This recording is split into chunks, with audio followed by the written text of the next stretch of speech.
Salut à vous, bien-aimés dans le Seigneur. Nous vous bénissons de la part de Dieu notre Père, par Jésus-Christ, le seul Seigneur, le seul Sauveur, celui qui est, qui était et qui revient bientôt. Que la grâce vous soit accordée de la part de Dieu notre Père, par Jésus-Christ, le Roi des Rois, le Tout-Puissant. Nous sommes encore, par la grâce de Dieu, à la montagne de Dieu, à la montagne de la prière.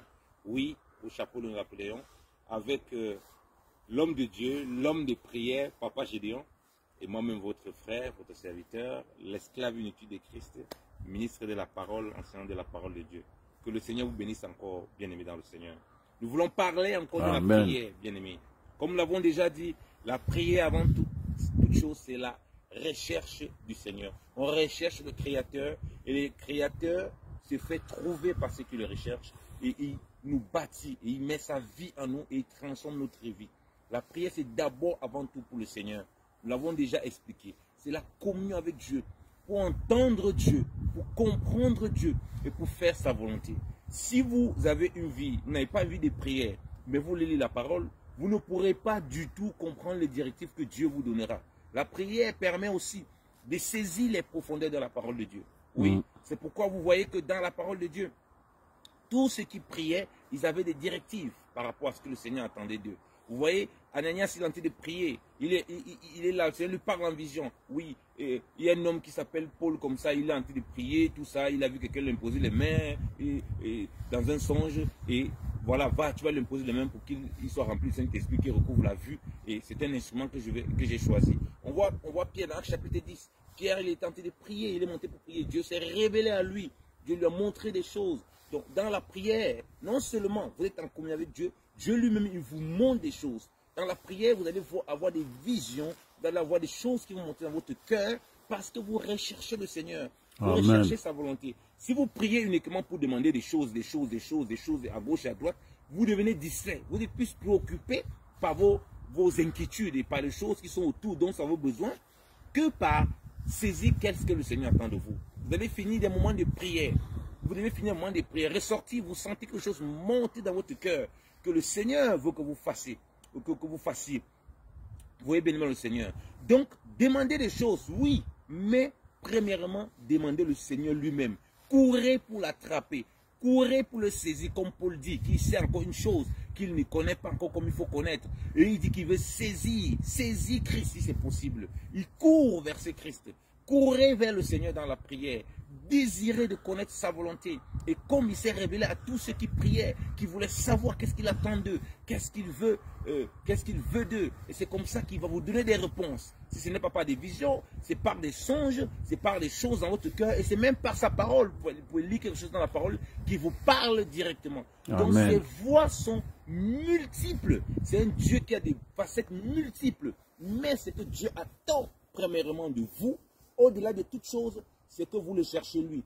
Et c'est là où vous voyez la puissance de Dieu vous porter comme des ailes d'aigle et d'accomplir des choses qui semblaient être impossibles. Et c'est là où vous voyez les dons de Dieu commencer à se manifester d'une façon exceptionnelle. Dieu veut par-dessus tout que Christ en nous, l'espérance de la gloire, se manifeste. C'est-à-dire que nous nous sommes transformés par-dessus tout à la statue parfaite de Christ. C'est pourquoi, bien aimé dans le Seigneur, lorsque les gens commençaient à vendre des choses dans le temple et à acheter, le Seigneur Jésus-Christ a fait un fouet. Il a commencé à les fouetter pour les chasser de ce temple. Et c'est malheureusement comme ça que les chrétiens sont devenus. Et les pasteurs et les gens sont venus dans l'église. Ils font des ventes de toutes sortes de choses. Vous vendez les potions pour avoir la prière. On vous vend les trucs pour avoir des guérisons. On vous vend plein de choses. On vous vend des huiles. On vous vend des pierres. On vous vend plein de choses.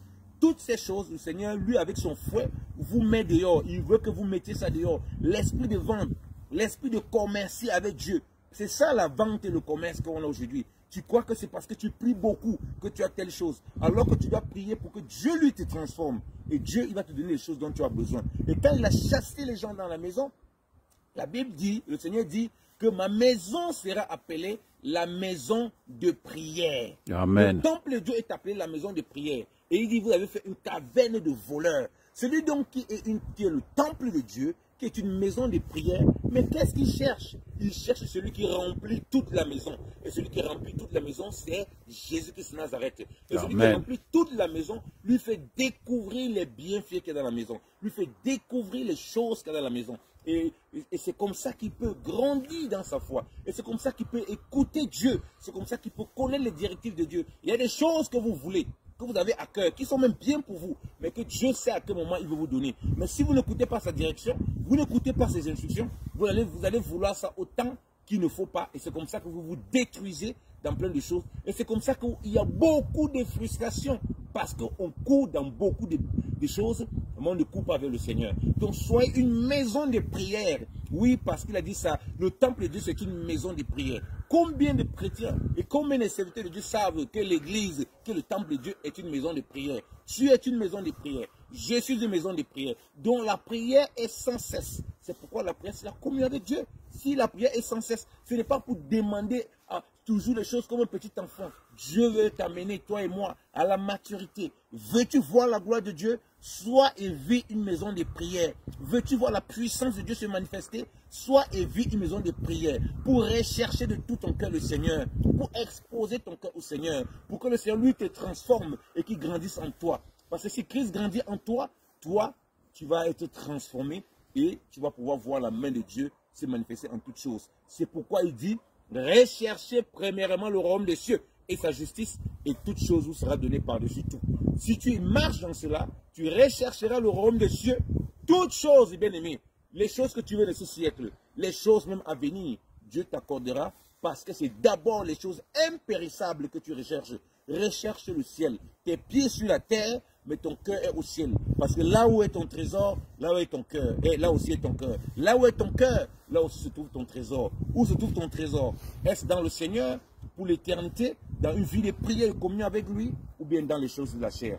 Que le Seigneur te bénisse et qu'il te rende encore de vivre ce qu'il dit dans sa parole, être une maison de prière et non une maison de distraction. Manifeste la vie de prière, car on ne peut pas faire sans la prière. Il demande de prier sans cesse. Que les hommes vous bénissent abondamment au nom précieux et puissant de Jésus-Christ de Nazareth. Amen. C'est votre frère, serviteur de Dieu, le pasteur Yannick. Soyez bénis au nom de Jésus-Christ. Amen. Amen.